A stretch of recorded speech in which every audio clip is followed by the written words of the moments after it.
করতে চাই। সাবেক অর্থমন্ত্রী যখন বলছিলেন ঘুষকে হালাল করছিলেন স্পিড মানি বলে, এবং সেটা নিয়ে কিন্তু ব্যাপক সমালোচনা হয়েছিল, কিন্তু সমাধান হয়নি। ওই স্পিড মানির জন্যই কিন্তু বেগম পাড়া কি হয়েছে, তৈরি হয়েছিল। আজকে সড়কে সমঝোতার ভিত্তিতে টাকা নেওয়া চাঁদা নয়, আবার বলছি, সড়কে সমঝোতার ভিত্তিতে টাকা নেওয়া চাঁদা নয়। আপনি সড়ক সমঝোতা পাচ্ছেন কোথায়? সড়ক তৈরি করার জন্য আপনাকে দুইটা ট্যাক্স দিতে হয়। একটা হচ্ছে কি, আমি যার যার গাড়ি আছে তার একটা ট্যাক্স দেয়, রোড ট্যাক্স বলা হয়। আমি রোড ইউজ করি, সেজন্য সরকারকে আমি ট্যাক্স দিব, সেটা রোড ট্যাক্স। আর একটা ট্যাক্স দেওয়া হয় মিউনিসিপ্যাল কর্পোরেশনকে, আমরা একটা ট্যাক্স দিই, বা সিটি কর্পোরেশনকে ট্যাক্স। আপনি ট্যাক্সের বাইরে, এবং বলা আছে কনস্টিটিউশনে ট্যাক্স ইম্পোজ করার একমাত্র মালিক হচ্ছে কে? সংসদের বাইরে আপনি যখন বলবেন সমঝোতার ভিত্তিতে টাকা নেওয়া, মানে এই যে কি বলবো, যে আউটসাইড যে কোনো কিছু যদি আপনি কম্প্রোমাইজ করে নেন, তাহলে সেটা কি হয়ে যাবে, লেজিটিমাইজ হয়ে যাবে। তাহলে আপনার আবার বেগম পাড়া তৈরি। মানুষ অনেকে বলতো, এটা বাংলায়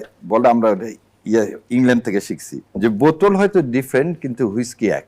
সো আপনার এই যে ভিতরের যে জিনিসটা সেটা একই যদি থাকে, তাহলে তো জুলাই সনদ বলেন, আমাদের গণ অভ্যুত্থান বলেন, আমাদের বিপ্লব বলেন, আমাদের নতুন বাংলাদেশ গড়ার যে প্রত্যয় বলেন, সবকিছুই কিন্তু ভুলণ্ঠিত হলো। এবং আর একটা জিনিস দেখেন, যে মাননীয় প্রধানমন্ত্রী উনি তার প্রথম দিনের ভাষণে বলেছিলেন যে বিচার কি হবে, আইনের প্রতি সবাই শ্রদ্ধাশীল হবে, এটা বলেছিলেন। ওনারা প্রথমেই শপথে একটু অ্যাড করতে চাই, সেটা হচ্ছে যে উনি আরিচা গেছিলেন ইয়াতে, আরে আরিচা রোডটা 4 ঘন্টা বন্ধ ছিল, উনি যেটা জানার পরে স্মৃতিসৌধে যাওয়ার জন্য। তারপর উনি বললেন যে না, রাস্তা বন্ধ থাকবে। ব্রিটেনের প্রাইম মিনিস্টারকে রাস্তা বন্ধ করে একসময় সে আসতো, তখন ওনাকে প্রশ্ন করা হয়েছিল যে আপনি এই রাস্তা বন্ধ করতে পারেন না। উনি বললো হ্যাঁ ঠিক আছে, রাস্তা বন্ধ করবো না, আমি সাধারণের মতো আসবো, তো আমি যত সেকেন্ড লেট হবো এই দেশটা তত সেকেন্ড